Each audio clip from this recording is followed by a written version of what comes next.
Ex-Kadif Propam Polri sudah resmi dipecat dari institusi Polri setelah banding atas utusan pemberhentian tidak dengan hormat atau PTDH ditolak Komisi Kode Etik Polri beberapa waktu lalu.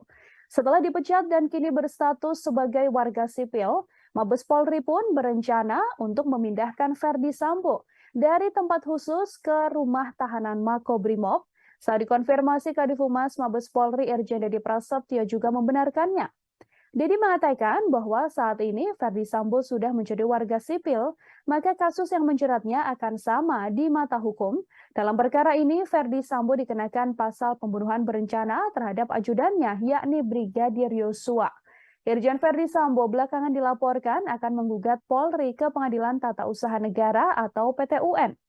Hal ini menyusul sidang Komisi Kode Etik yang memutuskan menolak permohonan bandingnya terkait pemecatan dirinya dari kepolisian. Sidang etik banding Polri menyatakan menolak permohonan banding Verdi Sambo. Dengan putusan itu, Verdi Sambo resmi dipecat dari Polri.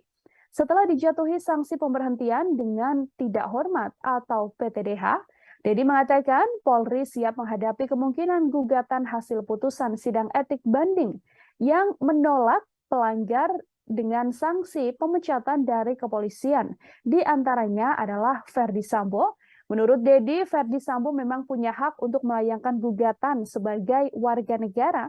Hanya saja Jenderal Bintang 2 itu menekankan hasil putusan sidang KKEP banding yang menolak permohonan banding Verdi Sambo sudah final dan juga mengikat. Artinya tak ada langkah hukum lain yang masih bisa dilakukan oleh Verdi Sambo.